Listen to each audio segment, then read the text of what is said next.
Good afternoon, I'm Geri Skeens, and since 2010 I've been developing social enterprises in Africa.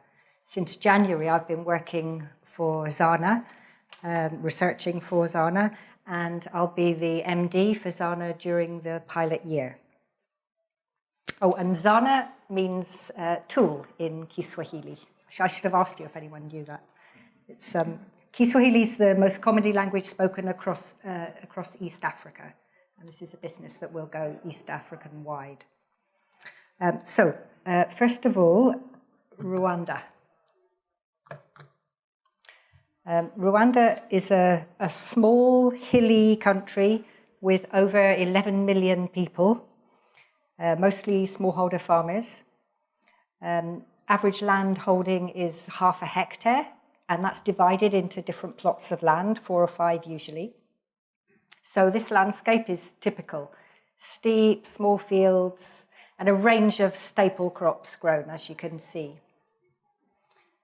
The government over the last few years has been encouraging, has been managing actually to increase the production of some of these staples several-fold through its crop intensification program, which has been great for farmers, but it means that there's a lot of pressure on smallholder farmers now to complete agricultural activities at the optimum time. So how are farmers doing their farming in Rwanda? Well, at least 98% of them are doing it like this lady on the left, with a very limited range of hand tools, primarily the hoe and the machete.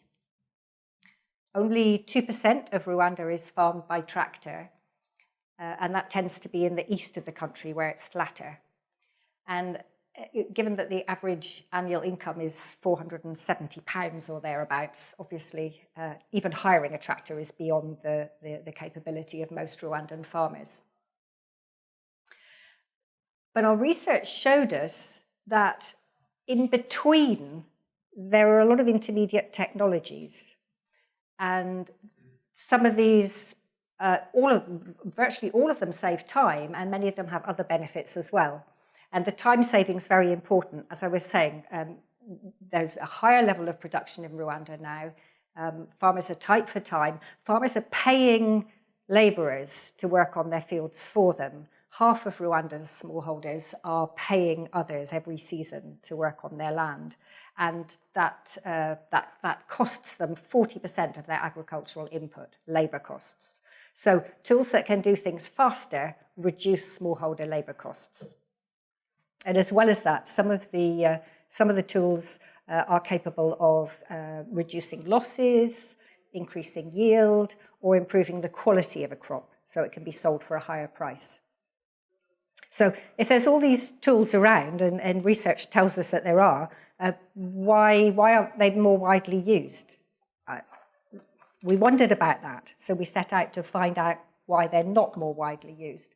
And we started talking to farmers. We asked them, the farmers of those crop intensification crops, those big staple crops, where we knew there was a lot of volume to deal with. We asked them how they went about each farming task, which ones they found most problematic. Sorry, I lost my train of thought. We did that across Rwanda and also in some of the East African countries. And what we found was that there are various tools available, but only in very limited geographic parts of the region or even parts of the country. But I've even known one side of a town there's something available, and the other side of the town, farmers don't know about it. So very limited use, farmers often not knowing about things that would have been really useful for them. Sometimes they had heard of them, but they didn't know where to get hold of them. Occasionally they could get hold of them because the local blacksmith was making them, but then sometimes the quality was poor. And sometimes they were really overpriced, even when made by local artisans. So we showed farmers tools that we'd found useful in some places. And once they tried them themselves and once they understood the benefits of them, they're really keen to buy them. So we identified a few tools, 4 in the end, which we wanted to sell in our pilot year.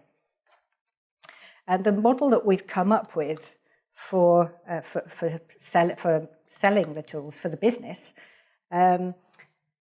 starts, as I said, with identifying tools of value, tools that farmers have tested, they've said they've liked, they've asked for some changes to be made, we've iterated those designs. And then we're working with local manufacturers. In year one, we'll work exclusively with Rwandan manufacturers. The volumes at year one don't justify us going beyond the region. And we have some good manufacturers in Kigali that we're working well with already. But post year one, it's going to start to make sense to import at least some of the tools. Probably not until year three or beyond, it might make sense to manufacture or at least assemble in-house as well. And that would also allow us to offer a repair and maintenance service for more sophisticated tools that we'd plan to sell in later years. So once we've got our products, we're going to actively market them, which is something that nobody's doing with intermediate technology in Rwanda. There are NGOs that maybe have some program in one or two parts of the country, and they demonstrate the use of tools, but nobody is then taking the trouble to actively take those tools to the farmers that can make use of them. So we'll work through co-ops where farmers are cooperatised, but also directly through village markets and through village retailers or agri-dealers if there's one in the village. And NGOs are very interested in the tools as well. So there's lots of ways that we can get those tools to the farmers that can make use of them. And what we're basically doing here is creating a platform for creating a pipeline of tools. We'll be building a brand, and over time we can introduce more sophisticated and more expensive tools into that brand. But in year one, we've come up with 4 tools which farmers can buy even without credit.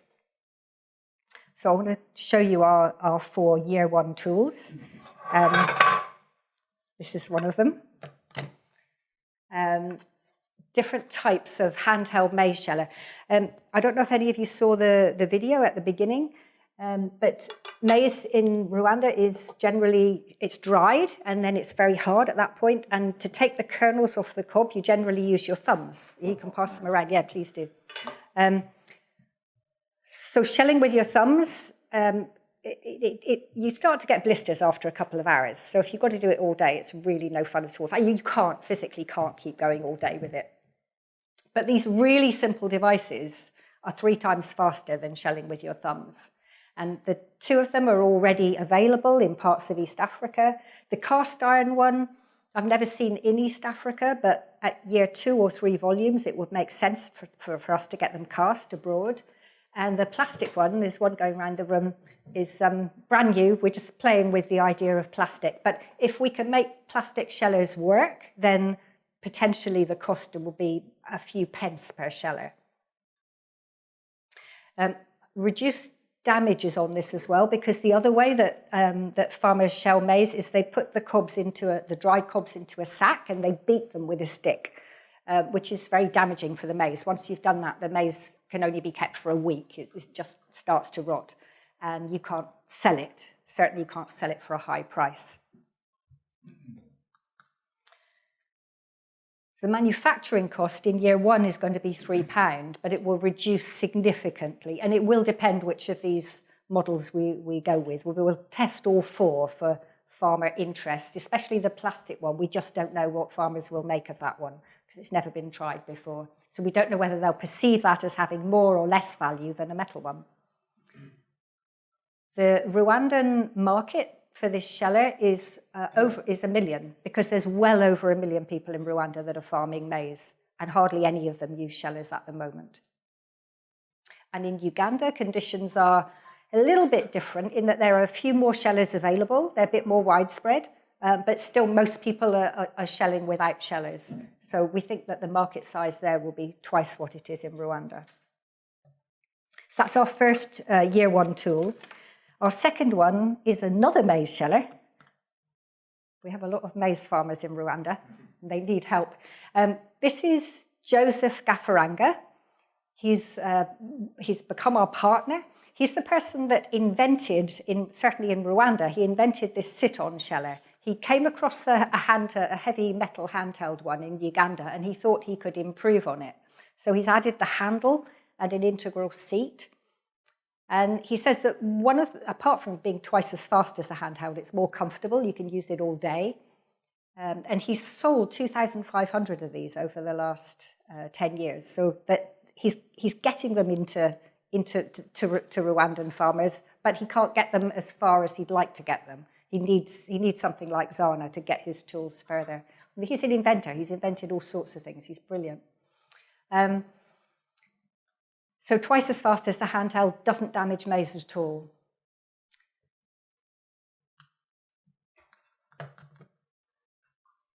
And we'll be selling these to co-ops, but mostly to co-op members through co-ops. And I should have said, if I go back a moment, net benefit per tool, that's based on farmers buying the tool and it lasting 5 years. In the case of this particular tool, it's based on 4 farmers buying the tool together, because what's happening in practice is that a small group of farmers will buy, and they'll share the tool between them. Okay, third tool, rotary rice weeder. These have been introduced in Rwanda by JICA, Japanese International Development Cooperation Agency, just in a small number. They've had a program running where they've been helping rice farmers with improved practices. They've introduced a small number, so we know that rice farmers like them. But again, they haven't been able to follow through by finding a good manufacturer, and they're not set up to be selling at volume. It's 6 times faster than weeding by hand.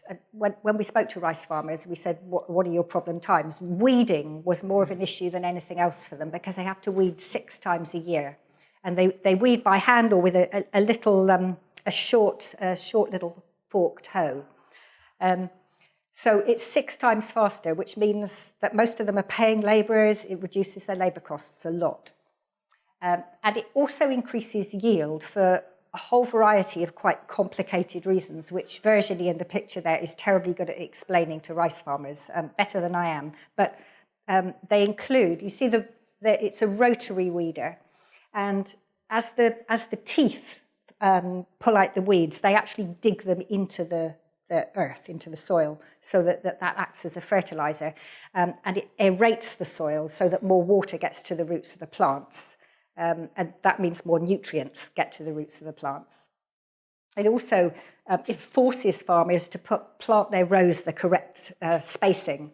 And that also is good, because it means that more light's getting to the plants, so that's good for them. So for a variety of reasons, we found the farmer field schools that JICA have run in Rwanda, the farmers have reported a 10% increase in yield when they use this tool.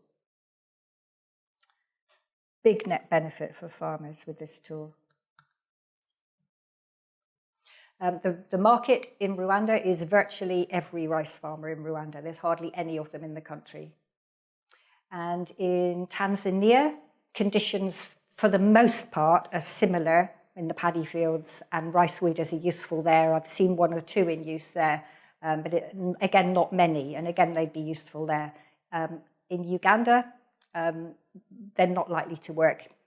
Mostly, the parts I've seen, they're growing up highland rice, or they're growing in paddy fields that aren't wet enough for this to work. So I don't think we'll bother to try and sell them in Uganda, but Tanzania definitely. Okay, 4th and final tool is one we've just invented. We asked potato farmers what their problems were. And one of the problems they have is with harvesting potatoes. And we said, well, why? How do you do it? And they said, with our hands. And we said, yeah, and what tool do you use? And they said, no, with our hands. So they literally harvest potatoes by plunging their hands into the soil and lifting them up.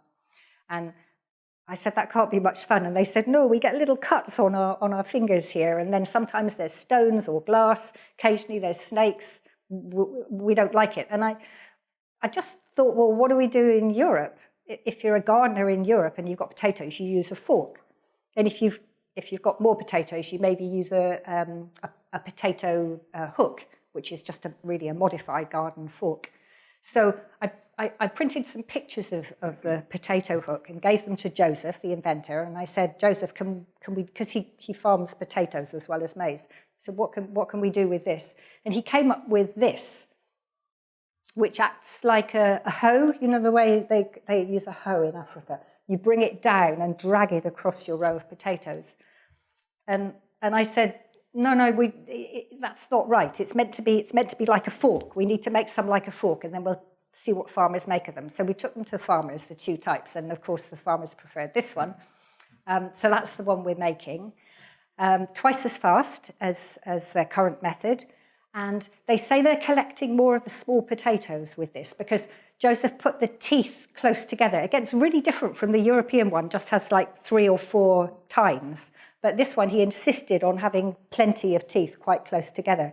And they're harvesting an extra 5 kilos per average holding of 5 air. So I'm quite excited about that one because we've just made it ourselves. And I've shown that one to a couple of big NGOs who are really interested in it as well. Had to pre-sell to one of them. Rwanda, we can sell to about 70%, just under 70% of farmers actually, because 70% of Rwanda's farmers grow on volcanic soils where they harvest with their hands, and the rest use are on clay soils, and they use a different method. And in Tanzania, they harvest in the same way by hand, but in Uganda the soil's different, and they wouldn't be able to make good use of this tool. Okay, so who's going to be doing the work of running this business? I'll be MD for the pilot year, and I'll handle all the NGO sales. Brian, who you've already met today, will be chairman. Eugene is providing financial control. Joseph is going to continue inventing things for us, working with us on that. And Adam and Jackie, a designer and a manufacturer, are working really well together. For example, with the rice weeder, the problem we had to start with the rice weeder was that there's only one person we could find in the whole of Rwanda who's making a decent quality rice weeder, and he's charging £65. And between them, they've managed to get the price down to £17 manufacturing cost. So I'm really, really pleased with that. And Virginie, the rice agronomist, is going to be selling the rice weeder on a commission-only basis. In fact, she started going around to co-ops last week, and the first one she went to was ordered 45, so for January. Then I'll have an operations officer working with me based in Kigali, who'll be responsible for supplies, deliveries, and will do some sales work in year 1. And I'll have a full-time sales agent based in Musanze in the north of Rwanda, where Joseph lives, who'll be selling the maize shellers and the potato hook. Potato rake, we're calling it now. Now we've changed the design. So that's our team.